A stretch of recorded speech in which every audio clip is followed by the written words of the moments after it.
நான் எந்த பாதையில் நடக்கிறேன்? எனக்கு ஒரே குழப்பமாக இருக்கிறது. கர்த்தரின் சித்தத்தில் தான் இருக்கிறேனா? பின்ன ஏன் எனக்கு இவ்வளவு பாடுகள் என்ற கேள்வியோடு இருக்கும் ஆத்துமாவே, இன்று கர்த்தர் உங்களுக்கு சொல்லுவது சங்கீதம் 1:6.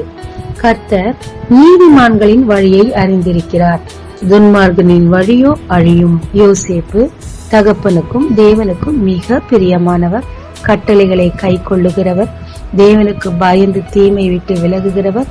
அப்படி இருக்கும் பட்சத்தில் அவர் மூலம் ஒரு பெரிய காரியத்தை உலகத்திற்கு செய்ய தேவன் அவருக்கு தரிசனம் கொடுத்தார்.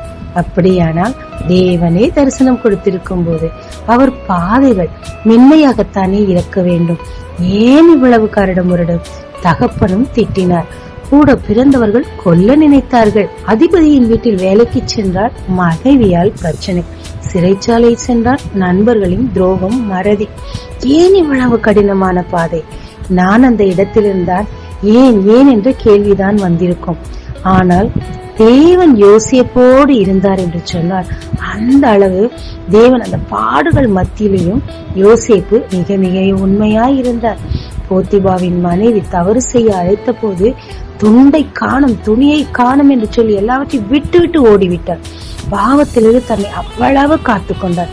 நண்பர்கள் சிறையில் மறந்த போதிலும் தேவனுக்கு உண்மையாயிருந்தபடினால் எல்லார் கண்களிலும் கிடைத்தது.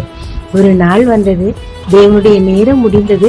சிம்மாசனத்தில் உட்கார்ந்தார். ஏனென்றால் அவர்கள் வழி மற்றவர்களுக்குத்தான் புரியவில்லை. ஆனால் தேவன் தெரிந்தேதான் நடத்துகிறார். பாடுகள் மத்தியில, அவமானத்தின் மத்தியில நடந்தாலும் தேவன் தெரிந்தேதான் நடத்துகிறார் என்பதை யோசேப்பு தெரிந்திருந்தார். பாத்தீங்களா? அதுதான் அவருடைய நீதி விளங்க பண்ணும் நேரமாயிருந்தது. எனவே கரடு முரடான துன்பம் மிகுந்த முள் நிறைந்த பாதைகளில் போனாலும் தேவன் அதை அறிந்திருக்கிறார். அவரை மட்டும் இறுக பற்றி கொண்டால் நடத்துவார். துன்மார்கர் வழியும் அவருக்கு தெரியும். யூதாஸ் காரியத்தை பற்றி இவன் பிறவாமல் இருந்தால் நலமாயிருக்கும் என்று கர்த்தர் சொன்னார். ஆமாங்க, தேவனோடு இருந்தோம், அவ்வளவு பெரிய ஆசீர்வாதத்தை இழந்து போனார். பாத்தீங்களா?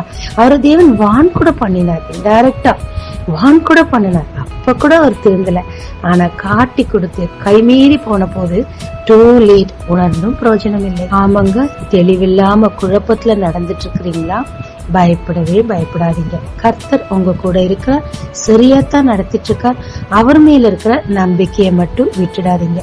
தேவன் கொடுக்கிற வார்னிங்க மறந்துடாதீங்க. ஜெபிக்கலாமாங்க. தேவன் உன் பாதையில் நடத்தி உன் சித்தம் நிறைவேற எனக்கு உதவும்.